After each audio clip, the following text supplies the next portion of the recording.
nabo nukuri inama nkenguza amateka abarundi bayihanze amaso bisigura yuko nyene iteka Emmanuel sinzohagera nukuri urafise ibikorwa bihambaye kandi vous n'avez pas droit à l'erreur mutegezwa kugira nkuko bavuga ngo les chefs doivent avoir de grandes oreilles indongozi zitegerezwa kugira amatwi hose zikumviriza no musaba yuko yumva amarira n'amaganya y'imfuvye n'abapfakazi b'ibintu na kabiri gushika uyu munsi bataratunganyirizwa.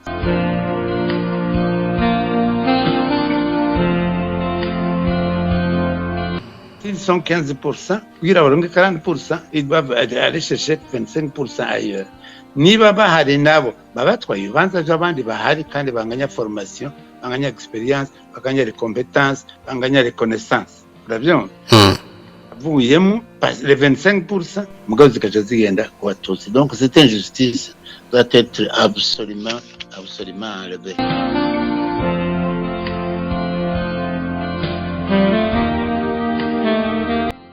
abagirizwa bose ko bakoze amahonyabwoko cyane cyane bamaze kuba Abatutsi nyine byagirizwa abo nta na hamwe leta y'u Burundi yategezwa kwiyumvira kubaha ikibanza mu rwego ubwo ari rwo rwose. Ikibanza cabo ni mwipirizo, ni gupfungwa, niko Rwanda ariko rabikora, niko mu Budagi bariko rabikora.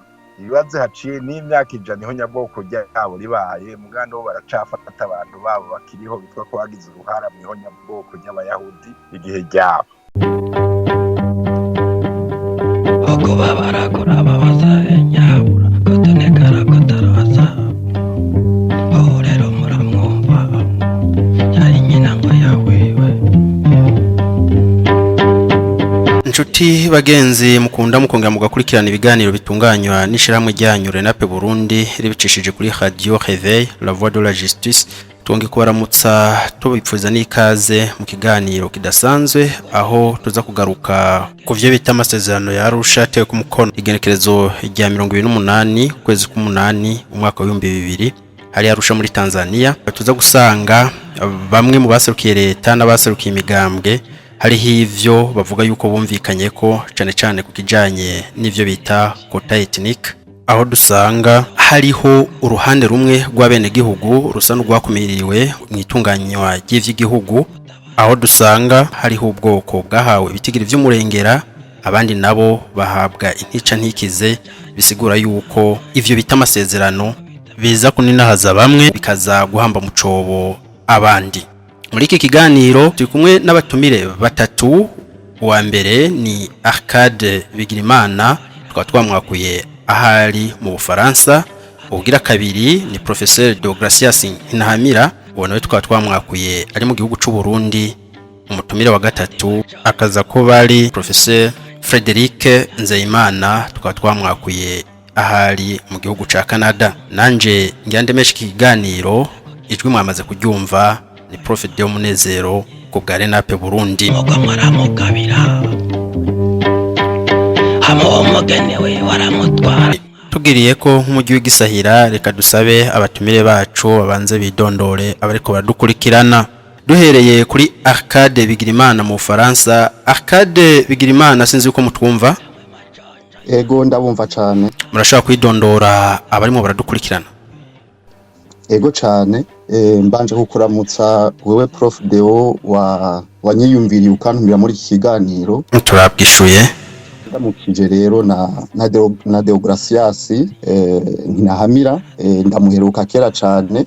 Nkaramutsa na Nzeyimana Frederic. Nkaba rero jewe nkuko mpeje kwivuga nitwa Bigirimana Arcade, mba mu gihugu cy'u Faransa. Navukiye muri commune Kayokwe mu ntara ya Mwaro. Amakuru ansumira ubu dukukira intara ya Gitega. Nkaba ndi imfuvyi yo mu 72. Nuko rero hano mu Faransa nkora ibikorwa byinshi mugabo iyo mfise umwanya abantu benshi banzi yuko nkunda gukoresha amanama kandi nkandika n'ibitabo. Abo nanditse harimo icambere Le Kirundi facile pour tous. Igitabo nanditse kugira ngo abarundi bavyariye mu mahanga iyo bagiye bashobore kubona igikoresho bashobora kwifashisha kugira ngo bigishe ikirundi abana babo. Kubera ko ku bwanje umuntu iyo amaze guta ururimi aba yataye akaranga, ntamenye yava ntamenye yaje. Nkaba naranditse n'ibindi bitabo bitatu. Igitabo ca mbere citwa Le Témoin, mvuze mu majambo make ni igitabo kigaruka kw'ihonyabwoko ryabaye 2002. Gamwo ni umukobwa ari mu mashuri yisumbuye w'umuhutukazi, mugabo kubera ko yasa n'umututsikazi, bagenzi we baza kumushira hamwe nabo mu gutegura kwica bagenzi babo. Igitabo ca kabiri nanditse citwa Deux enfants mineurs sur la route de l'exil. Ubiravye ni igitabo gikurikira ico ca mbere ca Le Témoin, naco cerekana uwo mukobwa navuze muri Le Témoin avuye mu gihugu agahungira mu mahanga kubera ko ubuzima i Burundi bwari bwananiranye. Igitabo mperutse gusohora rero naco kandi abantu benshi bakunze ni igitabo nise Michel Micombero, le fils adoptif d'Adolf Hitler. Haba mperutse no kugihindura mu Kirundi, mugabo sindagisohora mu Kirundi. Ico gitabo gifise impapuro 40 gusa, kubona gihaye impapuro 40 birafise insiguro, nuko nzi yuko abantu badafise umwanya wo gusoma. Hari n'abantu badakunda no gusoma ubwabo, kuba rero nagihaye impapuro 40 no kugira ngo norohereze umunebwe wo gusoma ashobore gusoma kumenya ibyabaye 72 mu minota mikeya. Urakoze cyane, reka dugende kwa Professeur Deogracias Nkinahamira. Professeur Deogracias Nkinahamira, sinzi uko twumva. Ndabumva neza cyane. Murashaka kwidondora abimwe baradukurikirana? Jewe nitwa Deogracias Nkinahamira. Muri commune Kiganda ande bitiga Weza ku Muhungo iwabo w'Imana niko bahita. Nkabambuka ku muganwa barivuza Simone. Mwishe muri 67 ego 1967 yabatangura kuropora abantu bose bazi ubwenge bazi ibintu bakora. Ndanezerewe cyane kumva Arcade ava mu Kayokwe ni hafi cyane iwacu. Ni hafi cyane iwacu, donc twarajayo mu Kayokwe. Jewe narigeze kuba mvise abantu twigana muri College du Saint-Esprit organize amasware, gaca ngenda mu Kibumbu niho twagize ibintu by'amasware dutamba tugira gute. Yoshe cyane ko turi hafi na hafi, kandi ubu dukukira intara imwe, turi mu ntara imwe ya Gitega. Yego, urakoze cyane kuri uwo mwidondoro uduhaye. Reka dusubire inyuma ku cyatuzindukanije muri iki kiganiro. Frederic Nzeyimana tubaza yuko ahaza kugarukira, yavuze ko asimbiye mu yindi nama gatoya yuko aza kudusanga hagati, niyo yaza nawe tubaza kumuha yidondore.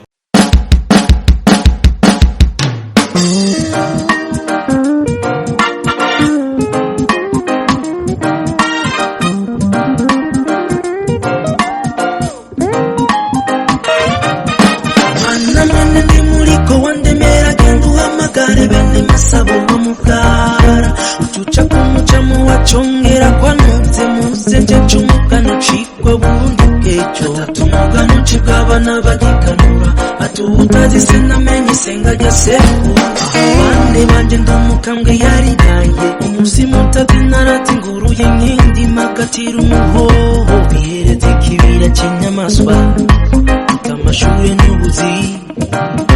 Amasezerano yi Arusha bavuga yuko yumvikanywe ko n'abarundi agategwa ko umukono igenekezo rya 28 ukwezi kwa 8 umwaka wa 2000. Uyu munsi asa n'atavugwa ko rumwe, aho bamwe bavuga bati amasezerano ya Arusha nafutwe, abandi nabo bakavuga bati nyabuna amasezerano ya Arusha niyo yazanye amahoro n'umutekano mu gihugu cy'u Burundi, abarundi baranywana, ti nakwiriye kwirengagizwa ngo afutwe mu mategeko agenga igihugu cy'u Burundi. Twibukije gatoya, twagira twibutse yuko mu basinye kuri ayo masezerano araba Rundi bashika ku 18. Muri abo Barundi 18 hafi abarundi 12 tukaba dusanga ari abo mu bwoko bw'abatutsi, abarundi batandatu tugasanga ari mu bwoko bw'abahutu nayo ubwoko bw'abatwa bwobwo tukaza gusanga nta numwe yari yabuserukiye muri ivyo bita amasezerano y'abarundi. Ku ruhande rwa guverinoma y'u Burundi yari yaserukiwe n'uwo bita Monsieur Ambroise Niyonsaba wakaba yari umututsi. Ku ruhande rw'imigambwe tugasanga umugambwe Abasa wari waserukiwe na Terence Sanze wonye nakaba yari umututsi. Umugambwe Anade ukaba wari waserukiwe na Patrice Nsabaganwa wonye nakaba yari umututsi. Umugambwe Ave Intwari wari waserukiwe na André Nkundikije nawe nyene akaba ari umututsi, akaba yita yuko ari représentant de la communauté tutsi. Umugambwe Inkinzo wari waserukiwe na Dr Alphonse Rugambarara nawe nyene akaba ari umututsi.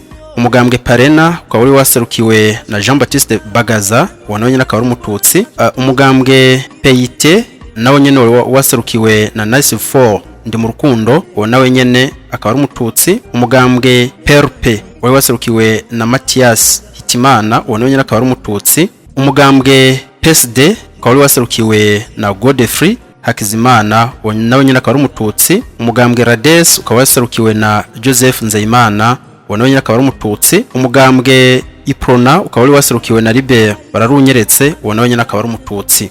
Nayo ku ruhande rwa Assemblée Nationale akaba ari haserutse Leonce Ngendakumana uwo akaba ari umuhutu. Ku ruhande rwa CNDD akaba ari haserutse Leonard Nyangoma umuhutu. Ku ruhande rwa Frodebu akaba ari haserutse Dr Jean Minani nawe akaba ari umuhutu. Nayo ku ruhande rwa Florina akaba ari haserutse Joseph Karumba umuhutu. Ku ruhande rwa Paripehutu akaba hari Dr Etienne Karatasi akaba ari umuhutu. Ku ruhande rwa PL akaba ari haserutse Gaetan Nikobamye akaba ari umuhutu. Nayo ku ruhande rwa PP akaba ari haserutse Shadrack Niyonkuru uwo akaba ari umuhutu. Ngira muca mwumva ingene amasezerano yarusha yasinywe bakavuga yuko bayumvikanye ko, ariko tuza gusanga yuko ico bita quota ethnique canke déséquilibre ethnique vyatanguriye yarusha nyene, kuko tuza gusanga hafi abantu 12 ku bantu 18 bari bagiye gusinya ico bita amasezerano bose barabatutsi. Ubwoko bw'abahutu bukaba bwo bwaserukiwe n'abantu batandatu, aho dusanga ubwoko bw'abatwa bwo bwatanumwe yari yahaserutse. Ukaca mwumva ivyo bita amasezerano y'abarundi ingene vyari vyubatse. Tutaraja kure na kure turaza guha ijambo abatumire bacu baraza kugira ico babivuze ko bakurikije ivyo bamwe mu mashira hamwe avuga yuko adaharanira ibibanza vya politike aguma ashikiriza, avuga yuko amasezerano yarusha ategezo gusubirwako hakaba n'ibiganiro kugira ngo barabe ngo ingene bashobora kuyagarukana mu ibwizo shingiro, aho inama nkenguza amateka nayo mu ngingo y'amajana 289 isabwa yuko itegezo kwicara ikaraba ingene ivyo vy'ubwoko bishobora kuvanwa mu ibwizo shingiro canke bikabandanya bikoregwako. Duhereye kuri Professeur Donkinamira yabaye umudepite ku ntwaro ya Frodebu hatwara nyakwigendera Melchior Ndadaye. Professeur Deogratias Nkinamira amasezerano y'Arusha uno munsi atavugwa ko rumwe n'abarundi, bamwe bavuga bati no kuyagumako, abandi nabo bati yarataye igihe, abandi nabo bakavuga bati nubwo twoyagumako nkuko twe muri ntuza muri nape Burundi dukunda kubivuga, tuvuga tuti nubwo boyagumako ari hivyo bategezo kubanza kwisunga cyane cyane mu gukorera ku bitigiri nyakuri biri ku rubuga, badakoreye ku bitigiri bitagira aho bivuye bikorotse bivuye mu kirere. Cyane cyane bijya bavuga bati abatutsi bari ku bice 14% nayo abahutu bari ku bice 85% bakavuga yuko abatwa bo bari ku gice kimwe kwijana mu gihugu cy'u Burundi. Tukaca dusanga mu vyitunganywa ry'igihugu dusanga abahutu bahabwa ibice 60%, abatutsi bagahabwa ibice 40%. Mwe uno munsi ico bita amasezerano y'abarundi yarusha mu bivuga kwiki? Murakoze cyane kandi icyo kibazo cyawe kiratomoye gose. Icyo nagenda ndagusabe ngira ngo turakwiye kuraba cyane ikintu gikuru mu gihugu cyacu cyose, dans tous les pays du monde. La constitution et la loi fondamentale niyo ya mbere ibaho, kandi yamaze gutorwa n'abene gihugu nta muntu numwe wundi nta koro nimwe kuziva hanze iza isumba la constitution. Ça c'est la loi, je ne me rappelle plus l'article, mugabo ni la loi internationale des Nations Unies. À partir du moment tuwe tuvuga yuko igihugu cacu non seulement cikukiye gifise na constitution gifise n'amategeko gifise n'inzego zikigenga, tuba twamaze kurengana le niveau bita l'autodétermination des peuples. Donc l'autodétermination des peuples réside dans le choix délibéré de sa propre constitution. Lingana. Nico gituma ndagomba kuvuga ko aucun pays, aucune organisation, aucune prétention nationale ou internationale ishobora kuza ivuguruza la constitution d'un pays.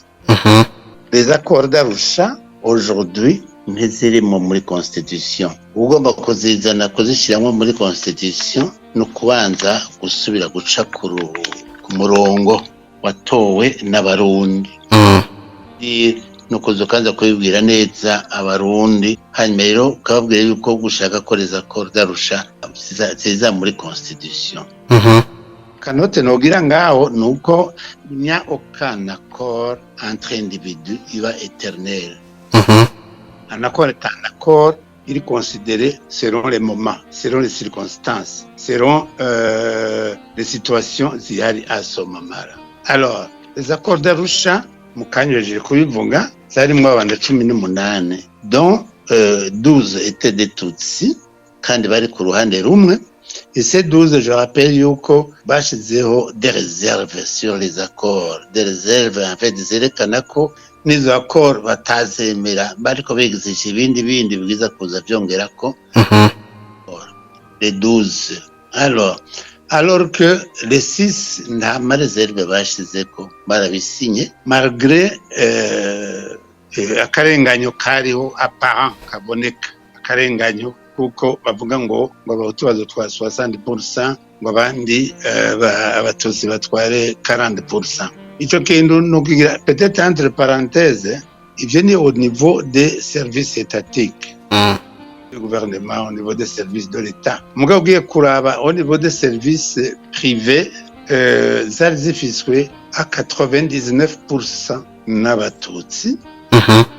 Pas touché ce secteur. Donc 99% zariho, que ce soit au niveau du secteur primaire, du secteur secondaire et même tertiaire, zari zifiswe n'abatutsi ari ba chef batwara amabanki, batwara ama-industrie hirya no hino, ma service de commerce. Bifise mugabo ivyo bintu ntivyigeze batushe, c'est-à-dire nta mutu n'umwe yarafise ko accès muri ivyo bintu. Yarafise 60% muri service za leta gusa. Zigoye gituma banavyemera bakavyemera n'ingoga. Moi je mets toujours une parenthèse ndabivuga n'ukuri ahera, no kuvuga yuko abahutu en fait bavyemeye parce que bari conscient après autant d'années barabujije kwiga, barabujijwe kugira ico bakora, bagenda ahantu bagaca babica n'abavyeyi bagaca bakababuza kuja mu mashuri. C'est-à-dire les Hutus n'avaient pas d'éléments yo gushobora gushira muri ivyo bibanza. 60% c'est déjà ça. Reka tuvyemere anatanda turaye ko twoshobora kuronga abana bacu dushobora guforma pour aller faire partie de la classe dirigeante, la classe du gouvernement. Donc ivyo vyose uravye donc les réserves ziprouvent yuko les Tutsis n'étaient même pas d'accord sur les 40%. Bagashira ama réserve aussi bikerekana yuko na les Hutus en fait bari bazi ko bafite une carence réelle évidente batashobora gushobora kugira mu ibandanye. Ariko malgré cette carence umwe wavuga canke ikena agincabwenge bari gushira muri ivyo bibanza, ingingo ya 13 n'iya 22 bwizwa shinga biravuga yuko abarundi bose bangana imbere y'amategeko. Ariko twagenda gusimbiza gatoya twaraba mu ngingo zikurikira cyane cyane ingingo y'ijana 124, ijana 128, ijana 135, ijana 140, 148, 169, 173, 185, 213, 273 zose tuza gusanga zirimwo ico twokwita igikenye kuko ntivyumvikana nko mu ngingo y'128 aho bavuga yuko leta y'u Burundi tegezwa kubigizwe n'ibice vya ministre 60% vy'abahutu, ibice 40% vy'abaminisitiri b'abatutsi, aho baca banavuga yuko bashobora gushiramo ntuzaro minimum n'imiburiburi ibice 30% vy'abakenyezi. Ariko kandi uno munsi mu mwaka wa 2023 tuza gusanga abarundi batari bake, kuvuga yuko n'umwana yatanguye kwiga ku ntwaro ya president Nkurunziza aje ku butegetsi mu 2005, uyu munsi yaramaze kaminuza. None uno munsi naho dushobora kuvuga yuko kubandanya bakorera kuri izi ngingo n'uno munsi zikiri mu ibwizwa shingiro yagiyeho mu 2018, tuvuga yuko n'ubu naho bakibuze abantu bashaka gushira muri ivyo bibanza vy'abahutu. Tout ça bikongura à l'invalidité des accords. Mukanya nacanga kuri la caducité kuko en fait ndacho zikimaze les accords d'Arusha birumvikana. Ndagwe akarorero gato simple, urabona ndagwe une entreprise étatique, faites par exemple la Banque de la République du Burundi. Pour kwinjiza des jeunes kuko ikoresha abajene kandi muri BRB mundashikiye pension acagenda ndakwirirwa abaranongo mu imyaka bigize ngubu unye igiye kandikira ama université yose ari ho ngahe Burundi. 20 candidats munubwira abakandida bane ndafite kwinjiza aba jeunes aba économistes statisticiens, tout ce qui est relié à l'économie ou à la banque ou à la finance. Kwinjiza abantu 200 cette année. Ubu unye muri université turafise n'ukuri ibintu novuga ko ari muri université de l'état évidemment hariho abantu berekana neza la constitution de la population burundaise. Donc usangamo 85% de Hutu et 15% de Tutsi. Alors abahejeje le lauréat abahejeje bakarondera 20 barungika muri BRB, 20 ari 85% Hutu 15% Tutsi. Mugo bageze muri BRB kabakoresha ibibazo ikira gute, il est contraint d'appliquer la constitution ivuga 60-40. Parmi les 20 hazamwo 12 Hutu hagaca hazamwo na 8 Tutsi. Alors qu'en fait barungitse ngahe bari barungitse 15% de 20, c'est-à-dire 6, même pas 15% de 20, ça fait 33, vous l'avez vu, barungitswe na 17 barungitswe b'abahutu ugasanga bakuyemo 12 Hutu et 8 Tutsi. Qui a muri ivyo biharuro, ça veut dire yuko hariho quand même 5 Hutu bavuyemo kubira la constitution et pourcentage kandi batoye n'ibibazo. Bamaze gutora ibibazo bari obligé d'appliquer le pourcentage. Donc l'injustice réside là, dans le pourcentage. On s'oppose, jewe nipoza jewe personnellement. Abo Batutsi ari 15%, 40%, les 25% babakura hehe? Kubatira handi. Sinzi ko iyo nuance uyumva. S'ils sont 15%, kugira baronke 40%, ils doivent aller chercher 25% ailleurs. Niba bahari nabo babatwaye ibibanza by'abandi bahari kandi banganya formation, banganya experience, banganya les compétences, banganya les connaissances. Urabyumva? Avuyemo les 25% mugabo zikaja zigenda ku Batutsi. Donc cette injustice doit être absolument enlevée. Urakoze cyane Professeur Deogracias Nkinamira. Reka tugende kwa Arcade Bigirimana mu Faransa. Arcade Bigirimana, mwumvise ikibazo mu masezerano bita y'ukara y'abarundi yasinywe igenekerezo rya 2028 ukwezi k'umunani umwaka wa 2000, bimaze kwigaragaza yuko igitigiri kinini c'abasinye kuri ivyo bita amasezerano cyayi c'abatutsi, tukaza gusanga igice c'abahutu akiri munsi cyane y'igitigiri c'abatutsi, aho dusanga igitigiri c'abatwa coco caribagiranywe. Mwebwe nk'abakurikiranira hafi ivyo amasezerano yarusha ndetse mwanagize n'ico mubivuga ko mu ma expose mwagiye muraremesha ngaho mu Faransa, mwe mwibaza yuko ako karenganyo kazirikiye muri ayo masezerano aho nuno munsi tubona abantu bavuga yuko dutegerezwa kubigarukako mwe mwibaza yuko hoko gwiki nirihe jambo muvuga kubijanye n'ayo masezerano uno munsi atari murahurizwa ko n'abarundi? Urakoze kumpa ijambo. Jewe ku gatwe kanje umuntu ambajije ati amasezerano ya Arusha uyiyumvira kwiki, jewe sinjye umunwa. Amasezerano ya Arusha n'amasezerano ahohotera abahutu. Sezerano y'agacamutwe ku bahutu. Uti kuki? Reka mfata akarorero, nk'uyu munsi leta ifise ibiro 100 by'umuceri abantu 100. Dukurikije ivyo biharuro byavuye muri ivyo biro 100, abatutsi 15 bazoronka ibiro 40. Abatutsi 15 40 ni ukuvuga ko umututsi umwe wese azoronka ibiro 3 by'umuceri. Naho babahutu 85 bazosangira ibiro bingahe? Bazosangira ibiro 60. Ni ukuvuga ko umuhutu wese azotahana amagarama 700 gusa. Mfasha ko karorero gafatiye ku byo kurya, kuko umuntu atariye ntabaho, kandi ibyo dukora byose ni kugira ngo dushobore no gufungura. Ukora kataguha ibyo ushobora gufungura, ushaka wo kareka. Nuko rero ngarutse ku byo umwubahwa Deogracias Nkinahamira yavuze ku byerekeye itegeko shingiro ry'u Burundi, nibyo igihugu cyose kigendera ku mategeko cyubahiriza amategeko, cyafise n'ukuntu amategeko yacu atonze. Reka ndabivuge mu gifaransa kugira ngo byumvikane. Nibyo bita la hiérarchie des normes. La hiérarchie des normes. Bisigura la hiérarchie des normes est un classement hiérarchisé de normes qui compose le système juridique d'un État de droit pour en garantir la cohérence et la rigueur. Elle est fondée sur le principe que la norme doit respecter celle du niveau supérieur. Bivuga iki? Igihugu kigendera ku mategeko kirimo amategeko agenda asumbasumbana. Mu Burundi rero twaba tuzi ko dufise itegeko shingiro niryo riri hejuru y'ayandi mategeko yose.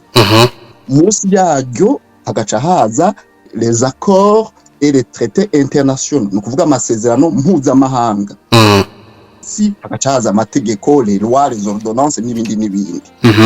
Ku buryo rero dusubire Arusha ngo dusubire tuje mu biganiro, tuja mu biganiro kubera iki?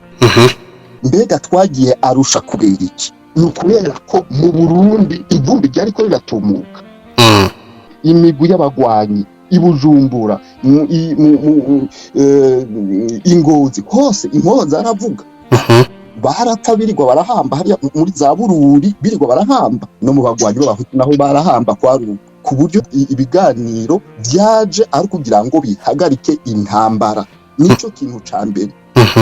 2023 turi mu intambara y'amasasu ntayihari. Imana yahabwa icubahiro, uyu munsi ntayihari, niyo yobeje umugabo uyu munsi ntayihari. Mwe twoja Arusha ukora iki? Bagiye Arusha hari imigwi y'abagwana uruhande rumwe n'imigwi na leta yariho ico gihe irongowe na Petero Buyoya. Uyu munsi nta kintu na kimwe cotuma tuja Arusha, ahubwo umuntu yoba ashaka kuganira ku bintu ibi na biriya yoca mu nzego ziriho uyu munsi. Turafise ombudsman, turafise ministère, turafise vyose kugira ngo ibintu bishobore gukorerwa mu gihugu.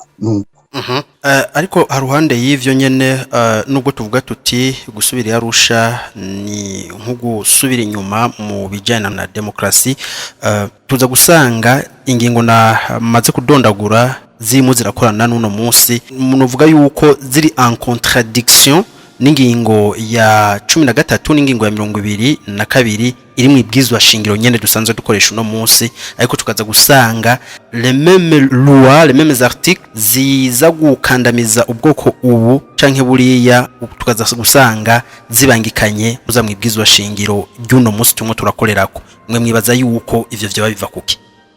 Kubwanje biva kuri uko gukoresha ibiharuro by'amoko bitafise aho bishingiye.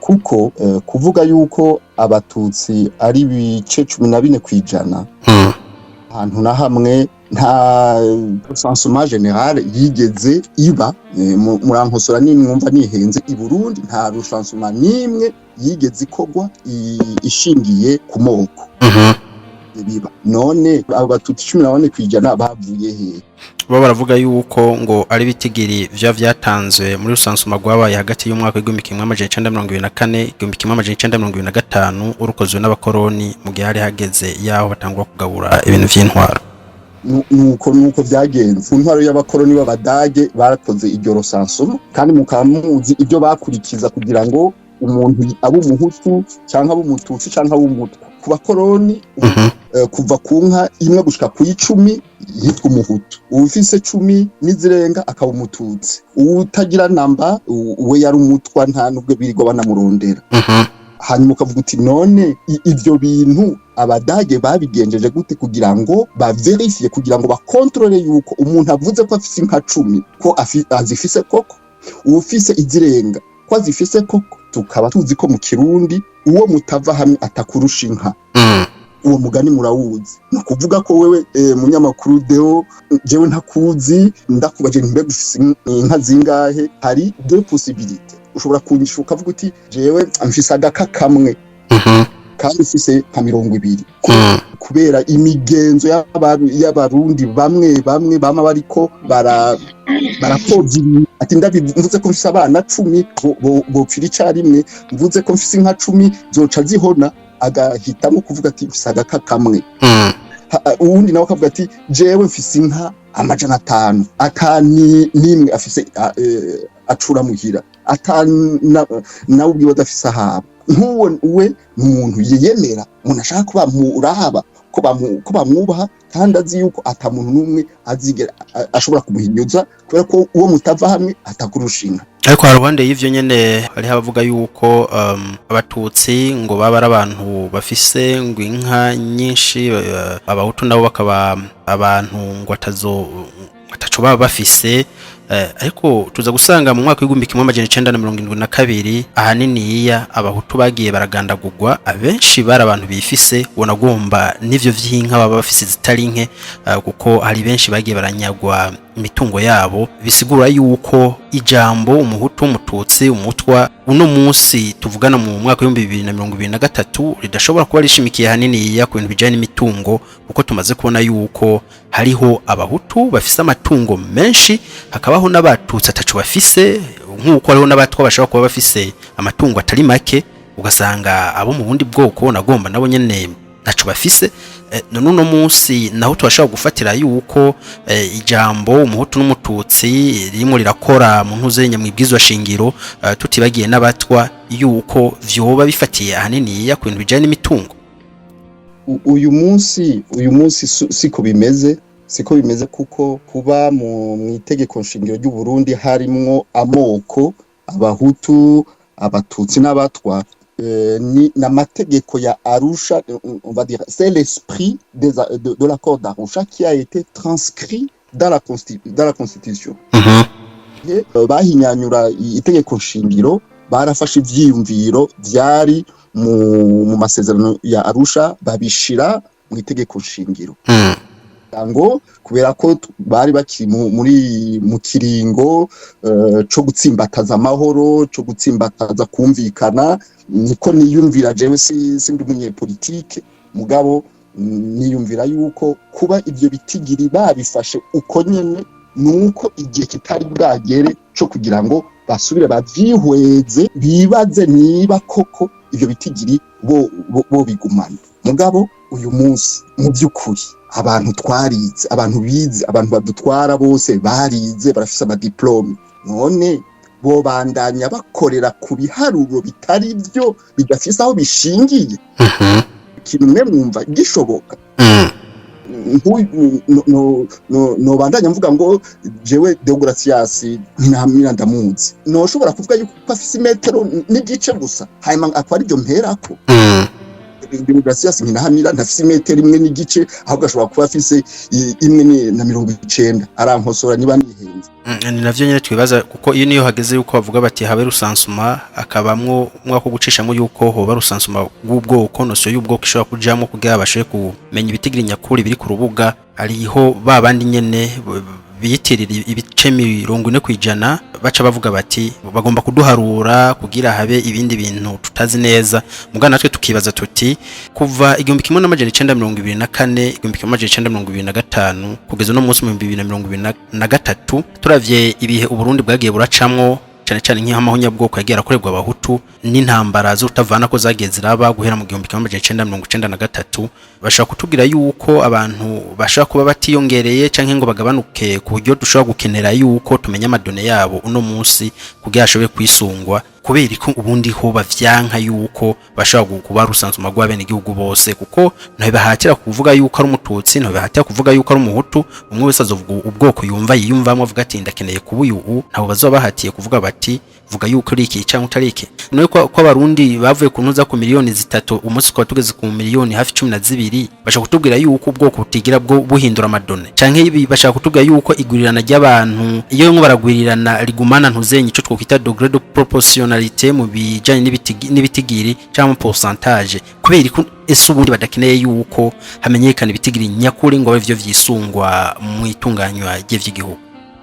Urakoze kuri ico kibazo ubajije abantu kuri ni babe cohérent mu kirundi sinzi ukuntu no bivuga ko mwiteko shingiro banditsemwe yuko uburundi bugizwe n'abahutu n'abatutsi n'abatwa ni kuki batoharura abo bahutu n'abatwa bari mu gihugu ni giki kibabuza guharura abahutu abatwa n'abatutsi kandi banditswe mwiteko shingiro badashatse kubikora kubera imvona ziriya mu mareta yose barafise igikoresho gishobora kubibafasha ni iki ni referendum leta y'u Burundi irashobora kuvuga iti barundi kazi tugeze ahantu hakomeye hari abantu bumva yuko duharuye abantu dufatiye ku moko hoba harimwo imigambi yihishe mugabo mwebwe bene igihugu muvyiyumvira kwiki duharure duhereye ku moko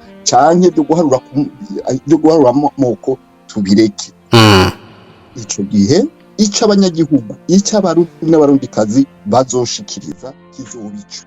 Okay, ikibazo Professor Deo Nkinahamira mwacumvise mwe mwibaza yuko uno munsi avuga bati ibitigiri nyakuri ntibimenyekane ntihabe rusansuma rw'abene igihugu harimo n'ico c'ubwoko kugira bishoye kwisungwa mwibwizwa shingiro habo kugabura bishingiye ku bitigiri nyakuru biri ku rubuga mwe mwibaza yuko bishobora kuba bihishije iki cyane kuri abo bavuga yuko habaye rusansuma rw'ubwoko hashobora kuba hari ibindi vyo bavinyegeje inyuma.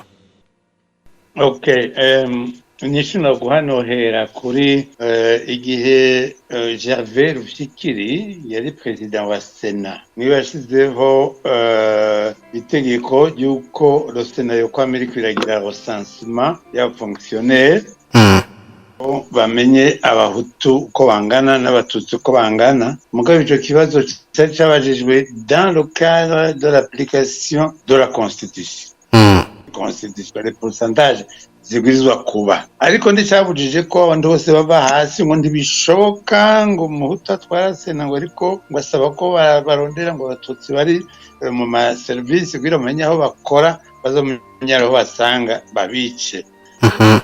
Bakundi twebwe twaratsinze muri Frodebo tuvuga yuko twashira iyi fonse hejuru ndadayewe yaratubwira ati nivo no gutwi tuzi igice c'igipfunsi tukuboko ategeza kubira nivo no gutwi bahasaba porona batangura kuvuga ngo yavuze ko ni nivo yo gutema ngo no gutwi donc pour vous dire que abenderprete ibintu ko bashaka baruzuye ivyo rero tubiza kubirengana tukaje mu bintu by'ukuri ibintu biboneka bihari cyambere no kubwira nishobora kuvuga abahutu n'abatutsi nkuko yabivuze Arcade nishobora kuvuga abahutu n'abatutsi n'abatwa tutazi uko bangana twaduka tubashira mu pourcentage ifo ko tumenya uko bangana intamamye dufise tugiye kurondera kumenya uko bangana baca bavuga ngo ariko tubaza ngo ariko banye umuntu wariwe kandi mbwira azoshire kumwerimira mukura mwiki. Hari n'ikindi nibaza ko gikomeye cyane unye uriya bavuga byo muri armée no muri police. Voilà, nico nagira ngaruke ko nyene aho bavuga yuko ubwoko bw'abatutsi mu gisika n'igipolisi ngo hateza kuba harimo ibice 50% vy'abatutsi, ibice 50% vy'abahutu. Ivy'abatwa bobo ntivyigiye binavugwa hose bagaragara baje mu vy'agasonuzo. Navuze ko arakarenganyo katangire izina kuvuga ko bashaka kugira 50% na 50% ntibishoboka. 50% mu wa 14% uri korarenganya abandi. Kadongo je ndibwiza kuvaho kandi assez rapidement. Ariko ndikibuza nuko kugira bakweze 50% ndabo bari buronge. Recruter par commune. None boronga gutsa 50% d'autres 50% d'autres dans une commune. Et aucune commune irimo abo bantu. Nta naho ushobora gusanga hariho 50-50. Donc hariho abatutsi baca biyita abahutu. Baca bita abahutu abandi bakiyita gutya usanga harimo amamelange adashoboka. C'est ça en fait. Nous en fait ndabivuze kubera iki? C'est parce que cela ne fonctionne pas.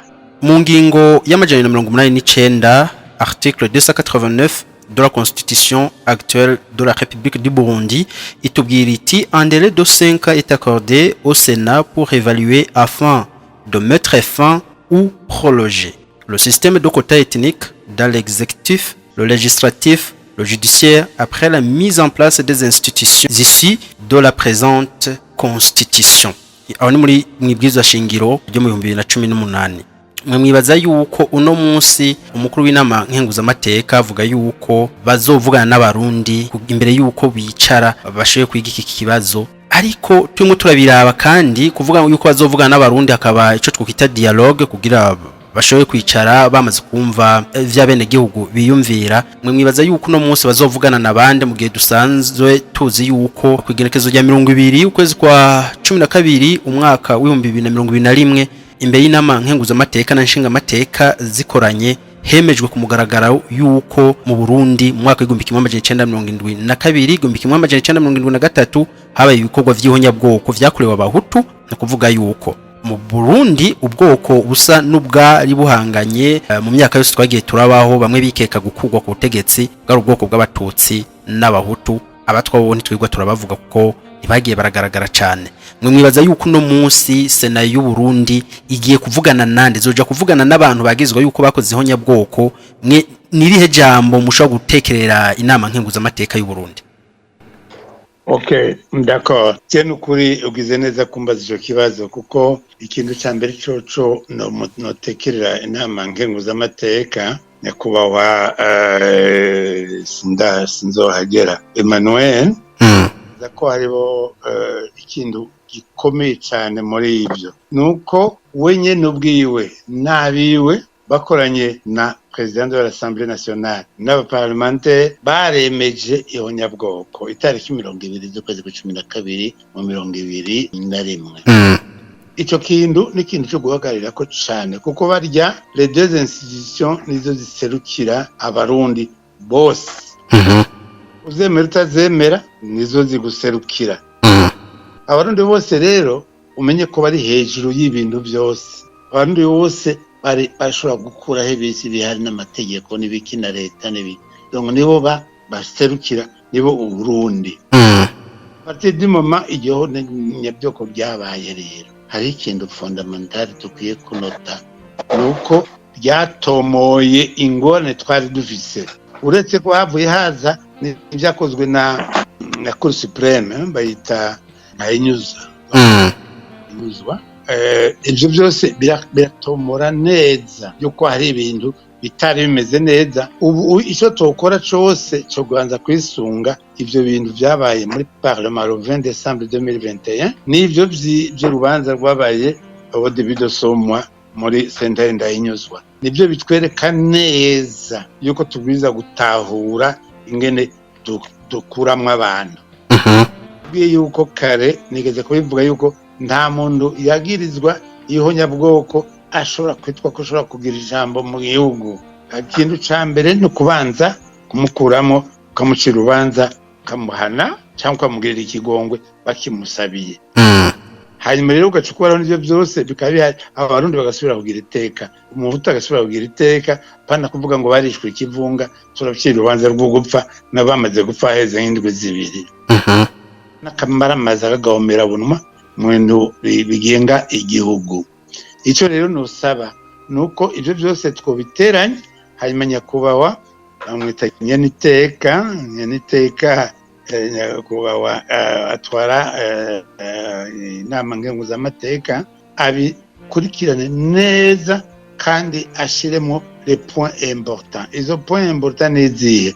Ni cyambere nuko bakurikiza ivyo bemeje, hanyuma bagafata ababikoze bakabahana bakabacira imanza, hanyuma rero bagafata n'ibindi bagakurikiza iyo urwo rubanza rwa sentare nanyuzwa kugira ngo basubize ibintu byanyaze abantu. Birahari biruzuye, baruzuye je barabonze benshi, shizemwe na papa na twebwe twarafatwa byaradukozeko.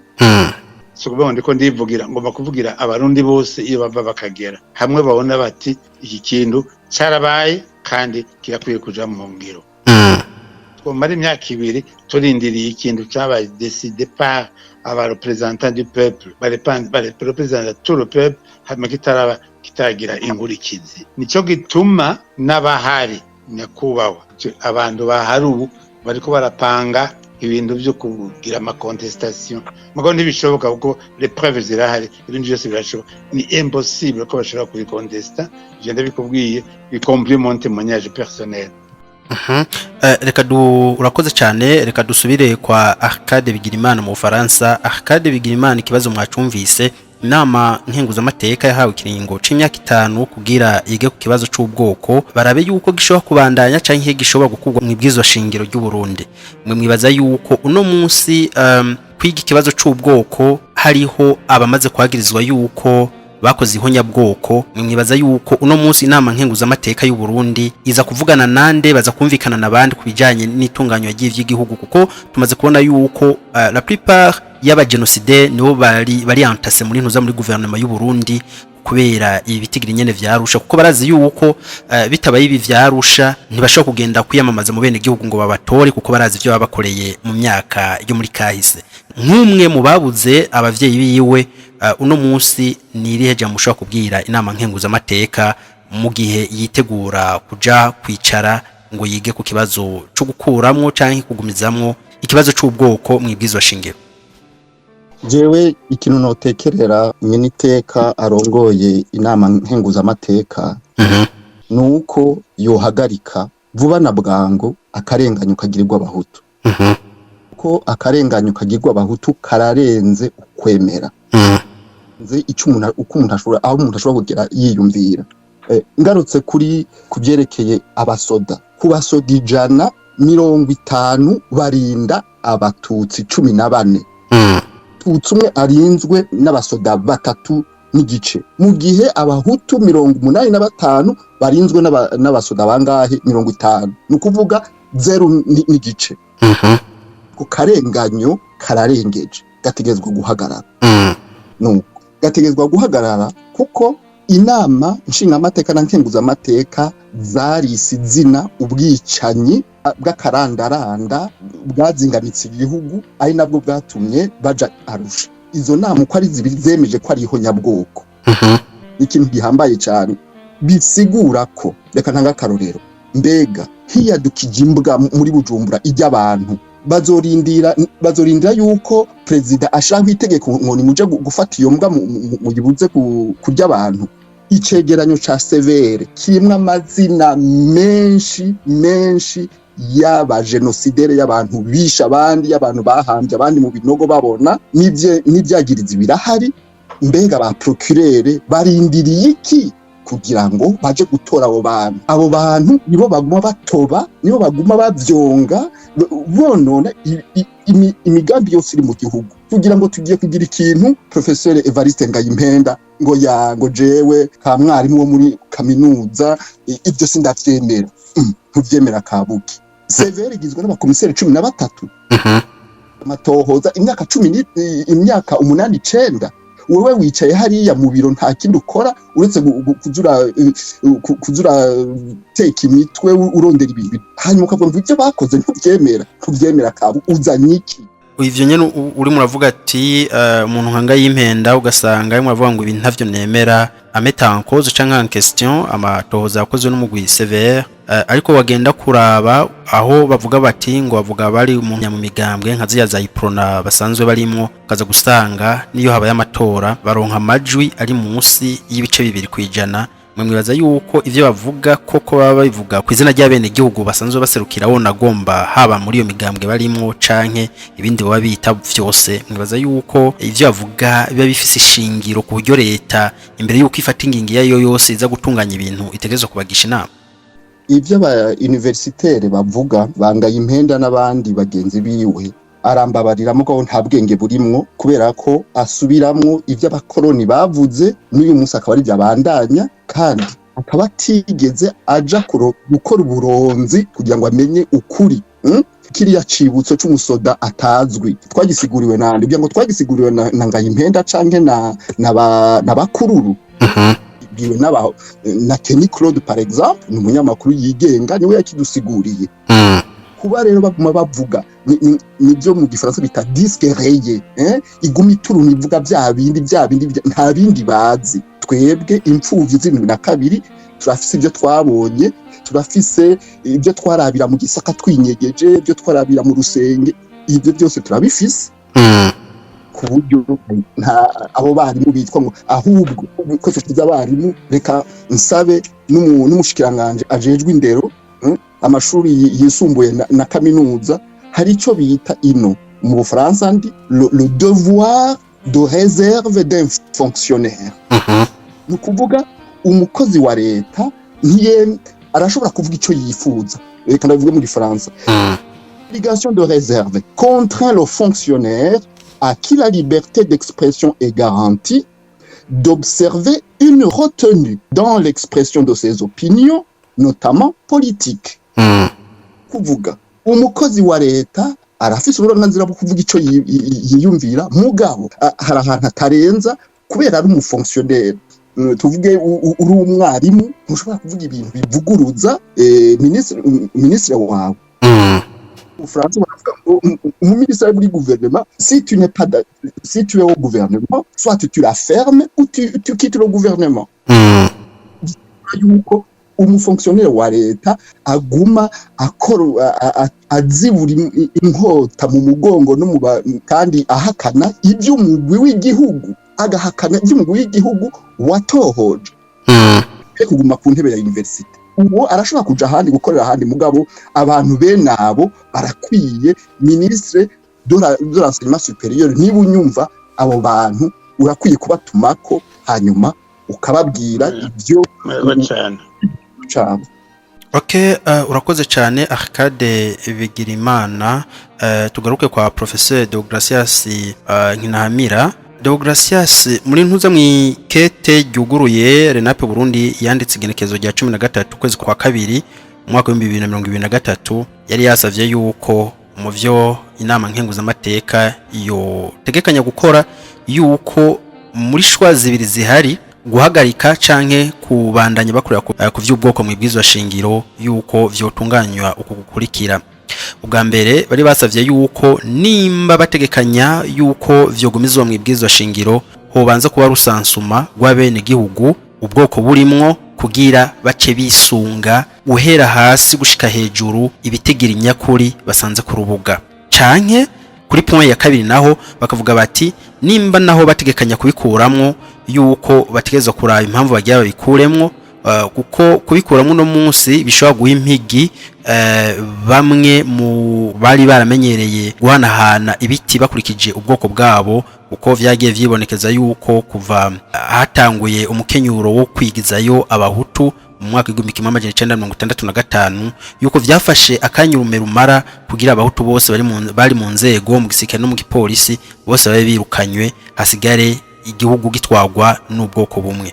Uno munsi hamwe bovuga bati bagumizemwo bakuremwo mwibwizwa shingiro rihari uno munsi ikibazo c'ubwoko mwe mwibaza yuko vyozokoroha kugendereza nimba amaservice atandukanye ya leta yuko ibijanye na quota ethnique canke ukubahiriza guhubuzi abarundi bose bakurikije untuzenya mérite ico twokwita mérite kuba babifitiye ubushobozi mwe mwibaza yuko bizokoroha ntidushaka kuzokwisanga kandi vyasoye kuba nk'irindwi na kabiri tukaza gusanga abo mu bwoko bw'abahutu barakumiriwe kandi dini manière systématique kuko hoho n'amashirahamwe ashobora kuba yavuga ati izi services nizi zirimo abantu zeye mu bwoko bumwe kubera batazoba bagifise ubwo burenganzira bwo gushobora kuvuga bati service niyi yiganzwe n'ubwoko bumwe mwibaza yuko kubikura mu ibwizwa shingiro yoba ari option. Bon mon cher collègue ndakubwire hari ikintu jewe n'ukuri mbona kiri extrêmement important. Compte tenu de l'histoire dukurikije kahise k'igihugu ndibaza yuko recensement ikenewe hamwe umuntu yivuga akivuga icari kandi adatinya cantagira gute uko tubiretse usanga ari abantu bashobora guca biyita iki cyangwa ikindi. 1932 singuriki na histoire cyane mugabo muri 1932 harabaye recensement ibinyene by'abahutu n'abatutsi nje gutuma usanga hariho abahutu bitwa babanda n'abatutsi bitwa babanda abajiji bitwa abatutsi n'abajiji bitwa abana ubwoko butigeze buvangwa bwemera n'abahanza nibyo tuzi gushiko icyo rero nakubwira iyo recensement irakwiye kuba ariko ndiyo bariyo ikoreshwa mu bintu dukora mu gihugu usanga hariho ukundu bamwe bacarondera kwiyita abandi bitabo batari mugabo recensement réel irakwiye kuhaba kandi gahera ku mitumba hamwe umuntu wese w'umutumba nyumba kumwe mwe bita nyumba kumwe atwara ingo 10 wenyene avuga ati uyu muryango n'abahutu uyu wundi muryango n'abatutsi akaba ari babigira hanyuma bakagira rozenya rassemblement mu nyuma tukamenya abo dufise abaribo naho baba naho bari n'igitigiri cyabo je ndibaza ko bikwiriye kuye kuja muri constitution y'amabebe non je ne muri constitution mugabo n'ivyo vuga ama pourcentage nibaza ko atakamaro vyamba biduteranya kandi atakamaro kare gafise donc recensement irakenewe gose cyane. Ikibazo c'ubwoko tubiza kwitorera umuti ikibazo c'ubwoko tubiza kwitorera umuti mugabo twitwa abarundi twese abarundi twese hamwe tumenya mu wese cyari mugabo ka murundi mu bandi ashobora kugira icyo amaze gusumba ubundi so kuvuga ngo hari ubwoko burusha ubundi ubwenge ivyo ndibibaho tubiza kwituraho ubwenge nta bwoko ushobora guta ubundi amatungo n'ibiki ibyo biva ku capacité z'umwumwe nico gituma rero no kubwira ibintu byabaye le 20 décembre 2021 ni kintu n'ukuri gitanga intumbero y'ibintu byose kuko baravuga ibibi byakozwe n'ababikoze n'ababikorewe ibyakozwe n'ababikoze n'ababikorewe ico gihe biza kugikura kuko nico kizokwama kitugarukana inyuma kidusubiza inyuma mu gihe tutavuze abaribo kandi tunabahane havemwe n'abandi bavuga bati twijeho narabikoze ndavyemeye kandi ndasabye igongwe naka canke ndaco nsaba namwishe ndabishaka hakabamwe abantu bavuga hanyuma bikavaho bikarengana tugatangura urundi rugendo kandi ndibaza ko ibyo bintu bikomeye cyane ikindi nagomba kubwira imbere zeko ikintu c'ubushobozi c'ugushaka c'ubushobozi ndibaza ko leta ni souverain igihugu c'Uburundi kirafise la souveraineté absolue donc une souveraineté absolue ishobora kudesida ikintu itegeko igishaka cyose kajesha muri parlement bagaza bakaritora umuntu akarikoresha donc nta bushobozi bubuze nta peut-être habuze ubwubahutsi niko navuga mugabo nubwo gwahutse ndibukwiza kubuza igihugu gutera imbere. La première chose la plus importante pour notre pays nous kuvuga nukuri la vérité. Nous avons le devoir de créer une génération de la vérité. Kuvubu il faut yuko abavuka bose bavuka bazi ukuri bakamenya ibyabaye bakamenya n'umuntu avyifatamo ibyo byose birakwiye intumbero kandi ukanyuma no kubwira yaraje kuvuga ibintu byanga yimbenda Arcade Ngayimba naramubwiye turi kuri plateau de la télévision namuga ko c'est un fossoyeur de la vérité je lui dis kandi byaramubabaje mugabo ce n'est pas normal pour un historien qui ne vit un historien le fait de produire une déformation de la vérité c'est un crime pour un historien. Alors, donc, à partir du moment où je vois que jouer David, non, Ngayimba, il est même propriétaire d'une université. La université, Nibali Grand Lac ou du lac, de toute façon, comment se fait-il qu'arriver au patron, Kabatara créa cher, il lit l'histoire du monde.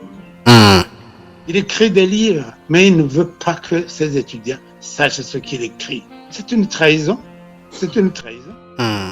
Urakoze cyane Professeur Deogracias Nkinahamira kuri ayo majambo usozerereye ko twe twabwiye mu ntango yuko dufise uwundi mutumire akaba ari Professeur Frederic Nzeyimana akaba agarutse ku murongo. Frederic Nzeyimana mwo kwidondora abimwe baratwumviriza hama tuce tugira ko kwibazo twe twabajije abandi. Murakoze cyane kumba akajambo nitwa Frederic Nzeyimana umuhungu wo kwa Ndimbane Teresio yishwe mu ihonyabwoko ryakorewe Abahutu mu 1972 bikorwa na leta zari ziganjemo Abatutsi b'Abahima. Hanyuma nkaba n'umushakashatsi mu vyigwa bya anthropologie cyane mu kigabane citwa mu rurimi rw'igifaransa dynamique de la conscience ethnique au Burundi. Na cyane akandi gace kitwa ntuze emergence de la dynastie ou de la deuxième dynastie au Burundi, la dynastie des Bahima. Rero nkaba nashimye cyane yuko dushobora kwishura kuri iki kibazo ci Arusha. Hamaze iminsi havugwa nyene numvise n'umuntu aserukira intuzeye ngo oni ngo yagiye mu Bubiligi akavuga yuko bahuye n'amashirahamwe ya société civile cyane y'Abatutsi. Sabye yuko ikibazo cya Arusha cogarukirwa na leta y'u Burundi. Byashimishije kuri ico ndabivuze kuno munsi. Tubwira ko nyene ubwiye cyo bivuze ko twe twabivuze yuko amasezerano ya Arusha uno munsi asa natavugwa ko rumwe n'abarundi.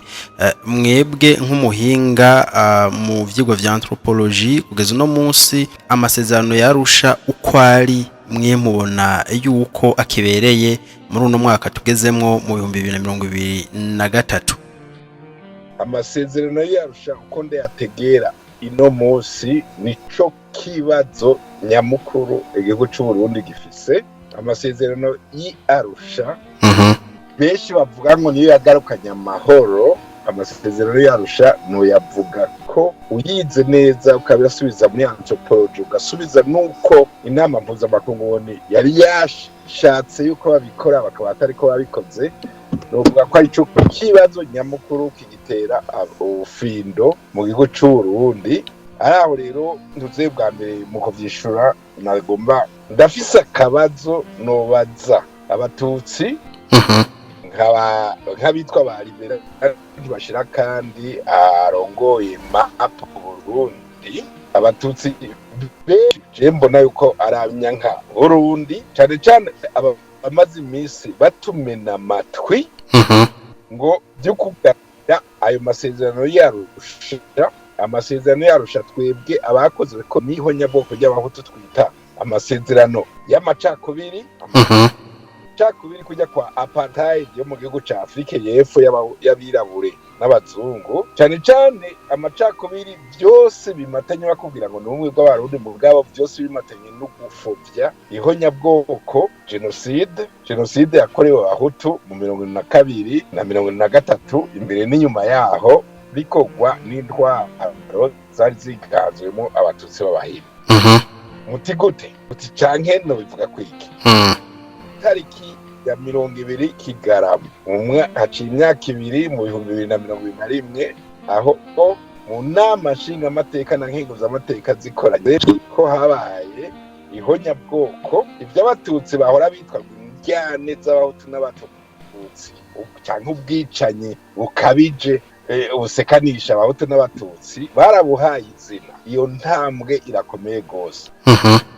Bati bya bintu twara twita imbyane, ikiza, ubwicanyi umengo nubwo hagati y'abahutu n'abatutsi twasanze atari byo. Ibyabaye byose muri ico gihe byari ikintu citwa ihonyabwoko, genocide, uko inama mpuzamakungu ibivuga. Ihonyabwoko nguvuga hari abarikorerwa akaba n'abandi barikora. Kuva rero kuri iyo tariki ico gihe nariko ndabaza abatutsi ni ehera haraciye imyaka irenga 2 seberi zura magufi y'abahutu mu ntara zose z'igihugu, ku Ruvu, Ivugizo, ku Nyambeho, mu Rumonge, Imuyinga, ku Butere, ku Kinyabakecuru, mu Ruyigi, Ibukemba, mu Rutana, Inyabatutsi, kuri Nyabatutsi abo nk'aba Libera ntibashira kandi n'abandi batutsi bose babikorana ni basaba yuko dusubira mu masezerano y'Arusha. Sintegera igiki kibatuma basaba ibyo. N'umwe mu batutsi agira gasoni kandi bakabivugira ku gasozi bongera bishimikiza yuko bagaharanira agateka kazina muntu. Benshi bubahuka kuba nk'uwitwa Innocent Muhozi, umumenyesha makuru, yemeje kuvuga ati iyo sinzi ry'abahutu bose bishwe bagatabwa mu ipfuriro mu 1992. Mwibaza ko bara ibibuye bariko barata gusa mu kinogo canke uwo si Muhozi gusa. Uwundi nzi mu batutsi yavuze ikintu arivyo twagomba abatutsi bandi cyane cyane abatabikoze mu kintu bakora ni icegera c'umukuru w'igihugu dufise ubu.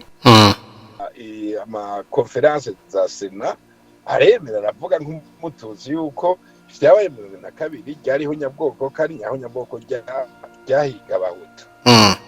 Gusa hariho n'umuavoka nawe nyene ico gihe yavuze ati jewe nk'umututsi wo mu Mugamba ndemeza yuko ibintu vyabaye mu 2022, avuga naho nari umwana narabibonye ko ryari ihonyabwoko. Aranavuga neza ryahiga abahutu ati kuko narabyiboneye neza baraturira ingo z'abahutu mugana namwe batureye urugo rw'umututsi. Uko niko twatwite ko abatutsi benshi cyane cyane batabigize nk'uruhara aho kudusubiza muri izo zarusha baza gufasha kugira ngo nuzico gishore guhana. Nuko rero agacarero abati agacahaza ko muri Arusha zonyene z'ibihumbi 2022 maze kumva umuvugizi wa ONU yahuye nabo batutsi ba mape Burundi Bubirigi, ariko aravuga ngo nawe nyene ngo bakizwa kugaruka kuri Arusha.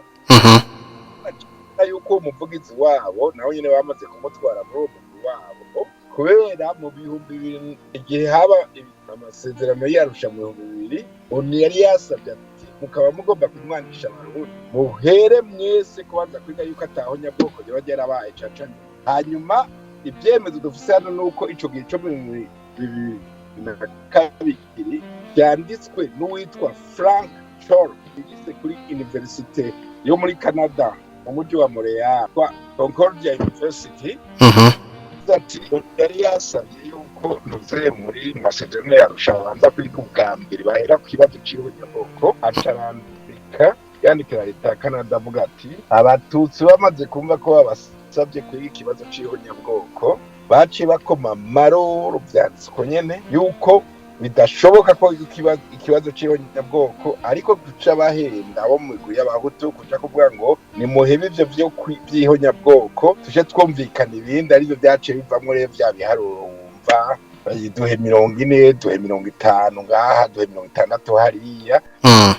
Bameze ko perezida b'igihugu n'ibiki mugabo abahutu bavyemeye kuko nabo bemeye nitwatwara tukaba perezida wo mu gihugu tukaba perezida ba parlement tukaba natwe ntaho nyabwoko tuzokwemera kubera kubwo amategeko mpuzamakungu urinze wemezeho nyabwoko utegezwa guhana barikoze. Ibyo rero ubyemejwe nivyo twatwiteze yuko ntuze leta y'u Burundi icajane inama nshinga amateka nahizo amateka bakomeza ko vya bindi byabaye cyari nyabwoko yakorerwa abahutu ariko gwa nabo mu bwoko bw'abatutsi kuko imigwi yari Arusha n'ibiri n'abahutu cyane abatutsi. munsi w'itariki ya Miramarama ihonyabwoko ryemejwe mu Burundi cyane cyane dufise ku bwa politiki bitukiri abahutu n'abatutsi dusigaye turi abakorewe ihonyabwoko umugwi w'abahutu n'abarikoze umugwi w'abatutsi. Yandi masezerano yari Arusha hakenewe ahubwo kubandanya ko leta ifuta ibintu byose by'Arusha by'amakota cyane cyane ikitwararika gukurikiza amategeko mpuzamakungu ya ONU yo guhana ihonyabwoko, gusubiza ibintu byose byibwe amafamiye ntuze imiryango y'abahutu yabuze abantu babo. Ubwo nibwo buryo bwonyine bwo kugarukana amahoro mu Burundi no kumenya igihugu bizotwara. Frederic Nzeyimana kuvuga yuko bakeneye ibiganiro ngo byo basubiza ku masezerano ya Arusha, tukaba tuzi yuko kwigenekezo rya 20 ukwezi kwa 12 umwaka wa 2021 yuko hemejwe ihonyabwoko yuko abahutu ku myaka y'igihumbi kimwe amajana icenda mirongo irindwi na kabiri igihumbi kimwe amajana icenda mirongo irindwi na gatatu yuko hakozwe ihonyabwoko ku bwoko bw'abahutu. Wewe wibaza yuko no munsi mu 2023 aho inama nkenguzamateka irikiri kazanura ngo yicare ikurikize ingingo y'amajana 289 yige irabe yuko nimba ikibazo cy'ubwoko mu bwizo shingiro yuko covanwamwo canke kigakomezwa. Mwe mwibaza yuko uyu munsi inama nkenguzamateka ikeneye kwiga ico kibazo ishobora kusubira kuciga yishimikije ubwoko bw'abatutsi nk'uko vyarabaye canke hashobora kuba izindi mpinyanyuro kuko ubwoko bw'abatutsi buzaba bumaze kuhomwa ko icaha mu gahanga yuko bakoze ihonyabwoko igihe baramutswe igihugu c'u Burundi? Igisho kuri ico kibazo kandi ciza gose ngo nagomba kuvyishura kugira ngo cyane abantu bari mu rwego rwa leta za Sena za Parlement n'umukuru w'igihugu bose bamenye uko jeno bivuga mfatiye bwa mbere ko nyahonyabwoko ryankuze ko ryankwitanye umuvyeyi wanje ndabona umu victime nk'umu anthropologue hama turiko turafasha leta kumenya ico bakora. Kuva ihonyabwoko ryemejwe leta nta na kimwe y'u Burundi kaba ari leta iserukira abarundi bose abene gihugu, nta kintu na kimwe citwa ubwoko cyategerezwa gusubira kugaruka. Barinze bakigarukana kizoba ari ico mfatira ku byo bita ntuzeye muri droit international bavuga bati amademokrasi yose ahagaze kuri principe imwe gusa. Umuntu umwe wo muri ico gihugu afise ijwi rimwe gusa kiza kwa afise ijwi ringana n'ibindi. Ico ni kintu Arusha yatwatse mu Burundi, umututsi afise amajwi menshi asumbya ay'umuhutu. Ijwi afise ko yose bayahaye abatutsi. Iyo ni principe universelle un homme une voix. Nico gikura ibintu by'amoko. Nta na hamwe mu gihugu na kimwe bakigera ibintu by'amoko, bagira uburinganire bw'abantu bose mu budasa bwabo. Ijwi rimwe, umwe wese afise ijwi rimwe. Egalite. Ibishoboka ko mu Burundi oba hariho leta yibaza ngo turabigumamo ntitubigumamo, ngo barize babigumamwo ngo bagomba kuma barenganywa nyene. Kuri icyo yuko nta Murundi yateza kuba asumba uwundi. Ubu rero icyo turiho turavuga ni nta mututsi yateza kuba afise ijwi risumba iry'umuhutu. Haciye hajamwo nuko nyabatutsi bakoze ihonyabwoko, hari abantu rero bakora amahonyabwoko, icaha kibi gose kw'isi gitegerezwa guhanwa. Nyabatutsi bategerezwa guhanirwa ivyo nta majwi aba agifise yo kuza gusaba, kireze gusaba utarikoze nawe yategerezwa gusaba gusa ko bamufata nk'uwundi Murundi wese. Abagirizwa bose ko bakoze amahonyabwoko cyane cyane bamaze kuba abo batutsi nyine byagirizwa, abo nta na hamwe leta y'u Burundi yategezwa kwiyumvira kubaha ikibanza mu rwego ubwo ariko rwose. Ikibanza cabo ni mw'ipirizo, ni gupfungwa. Niko Rwanda ariko rabikora, niko mu Budagi bariko barabikora. Ibibazo haciye n'imyaka 100 ihonyabwoko ryabo ribaye, mugano baracafata abantu babo bakiriho bitwa ko bagize uruhara mu ihonyabwoko ry'abayahudi igihe ryabo. Ubundi haciye imyaka 2 ihonyabwoko ryemejwe kandi bazi n'amazina ya bamwe nk'abanyawakirantwane, nabo bose baguma babifobya nk'aba Evariste Ngayimpenda, ba Emile Mworoha, ba Cipriano Mbonimpa n'abandi benshi bariko barabihakana bagerageza kubifovya. Abo bose bategezwa guhanwa bagashikiriza ubutungane. Rero nta leta y'u Burundi irinzi ija kuza kurondera mu by'ubwoko bigumamwo ibiri kirafasha nta kindi biriko atari gufasha kuko ihonyabwoko ryakorewe abahutu ribandanya. hamwe naho hoba rusansuma rw'abarundi bose bagashiramwo version y'ubwoko kugira babashe kuaktualiza amadone bashe kugabura ibitigiri bakurikije ibitigiri bakuye ku rubuga. Mwe mwibaza yuko itoba ari imwe muri option? Nyinshi y'uwanje y'umu anthropologue ni leta ntiyategezwa na rimwe gukora ikintu nico utagomba kumenya abahutu n'abatutsi n'abari nga uri kubikora kugira umenye ingene abantu baronka ibibanza ngaha canke hariya haguma harimo uko kurenganya abarundi bose baba abahutu b'abatutsi baba baki no basi ahandi mu bindi bihugu basigaye bakoresha ico bita ijambo diversity mu Congereza. Nta muntu n'umwe asa n'uwundi, bagomba gusa ko abantu bangana igihe cyose basangiye ubwenge.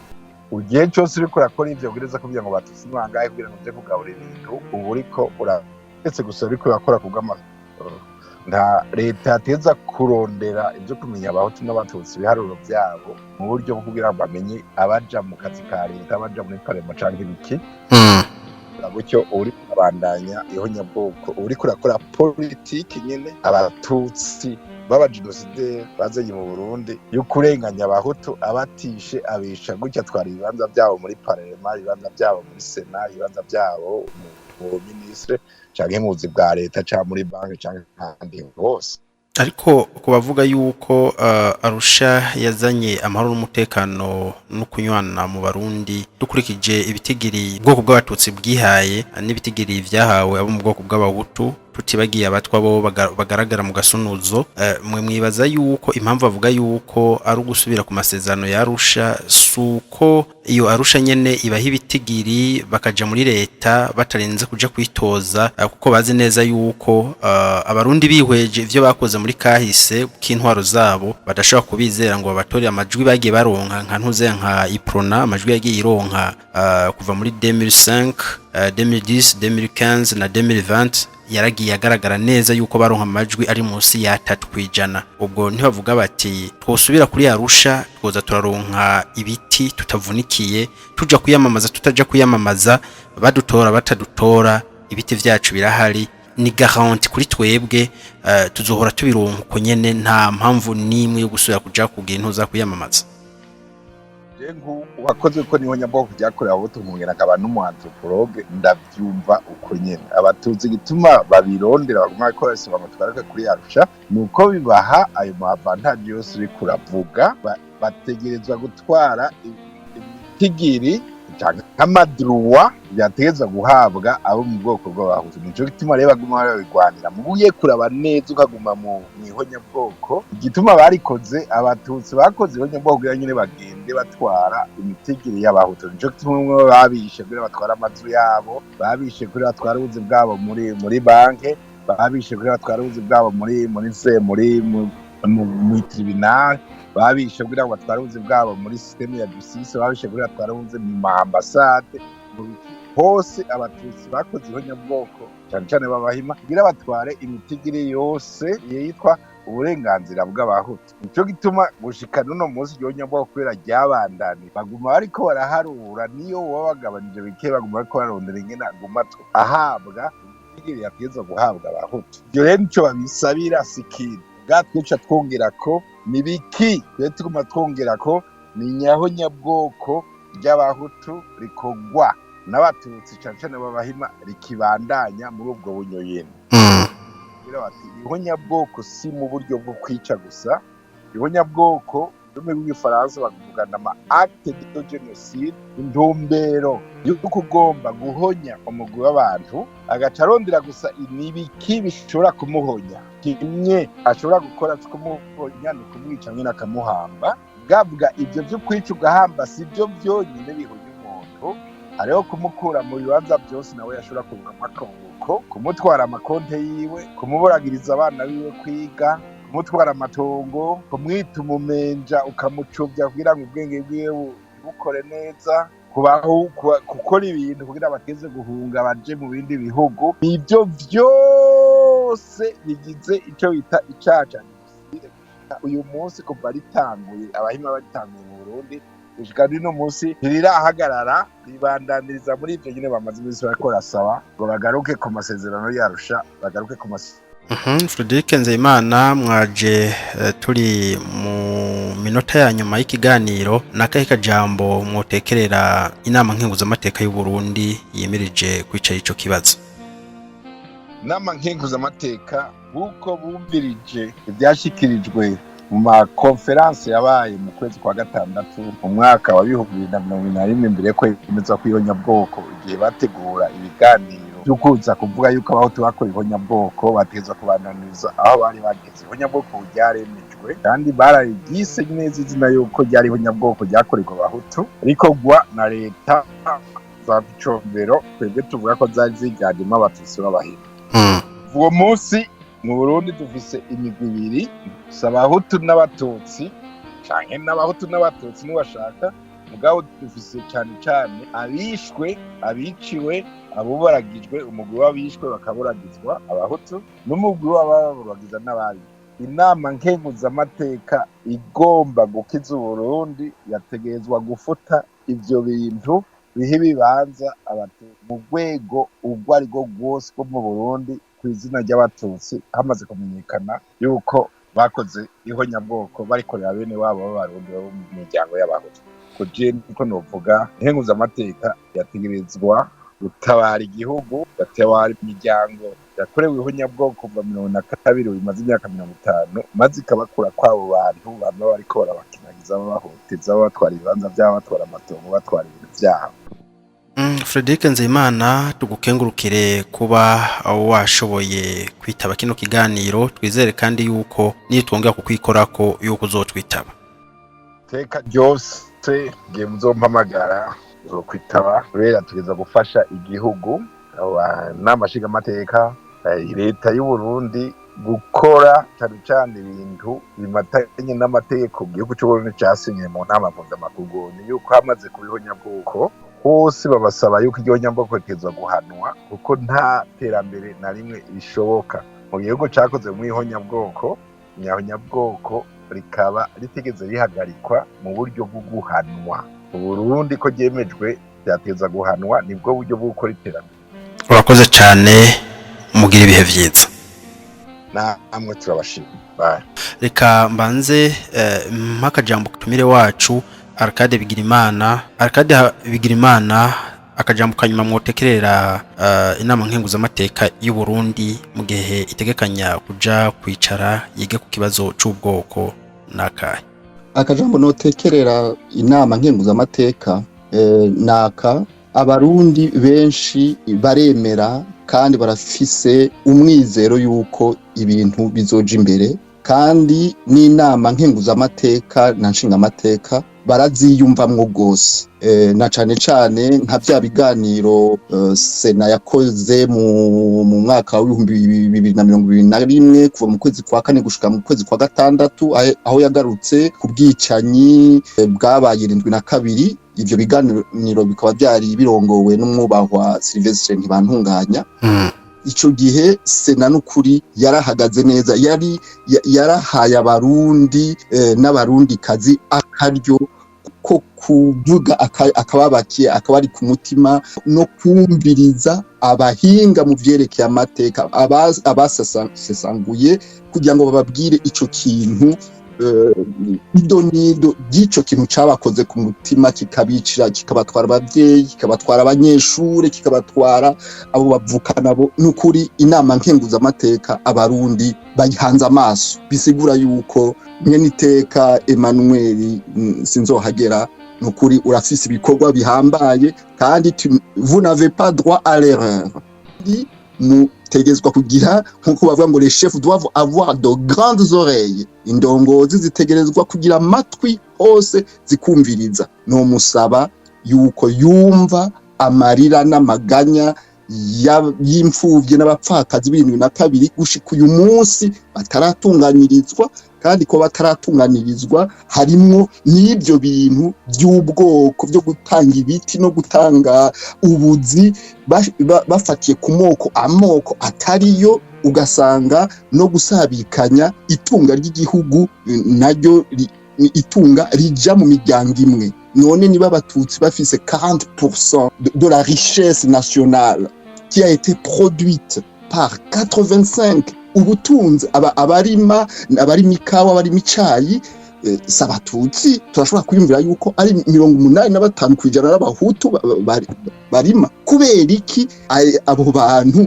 bozana itunga mu gihugu akaba aribo baronka ubusa muri iryo tunga nyene iteka Manuel sinzohagera ico kintu ukishire ku muzirikanyi hanyuma uzotunganiriza abarundi bose. Urakoze cyane kuri ako kajambo utekereye inama nkenguza amateka na cyane uwiserukira nyene iteka Emmanuel Sinzohagera. Arcade Bigirimana turabakengurukiye cyane kuba mwitavye iki kiganiro, twizere yuko niyo twongera kubakenera yuko muzotugambukira mukatwitaba. Nanje ndagushimiye kandi kwitaba n'ukuri nzokwitaba, ndagushimiye kandi ndashimiye n'abarongoye Radio Reveil ikanguru ry'abanyagihugu aribo badushikiriza ibiganiro byose turonka kandi dukunda. Urakoze cyane Professeur Deogracias Nkinamira, namwe Radio Reveil abakengurukiye cyane, twizere yuko niyo twongera kubikora ko yuko muzotugamburukira mukite ibiganiro byacu.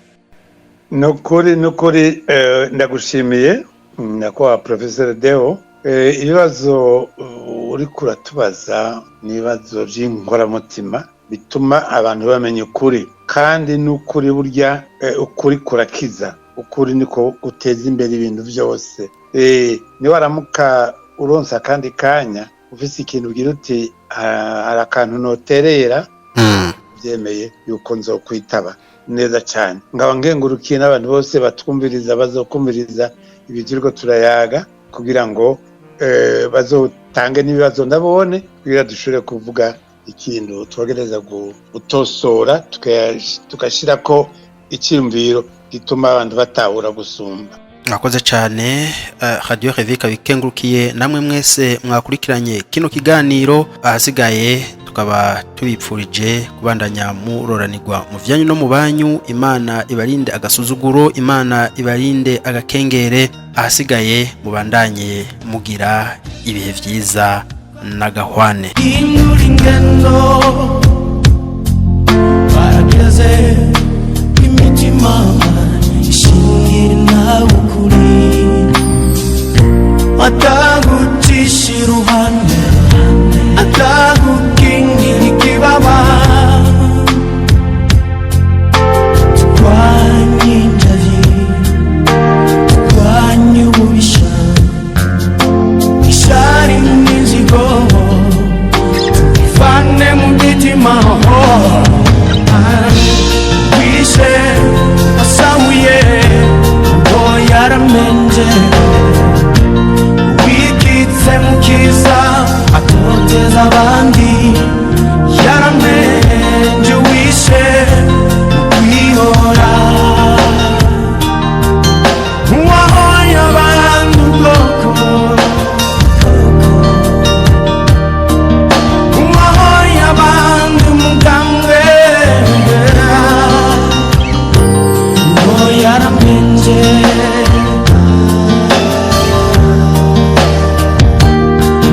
yaramenje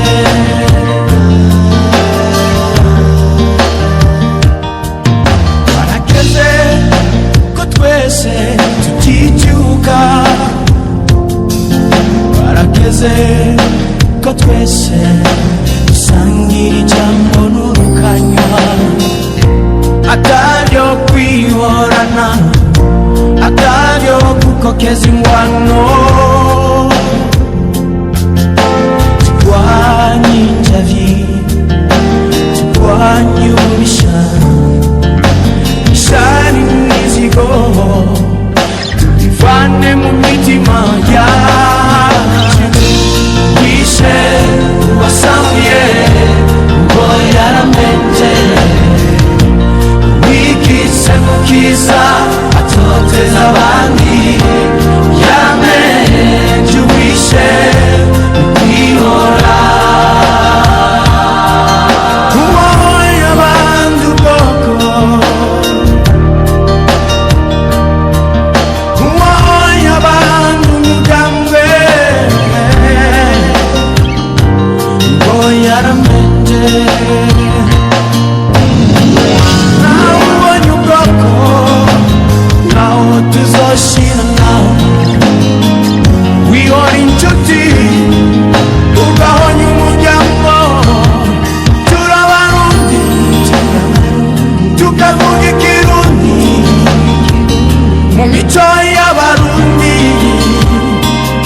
urakwitwa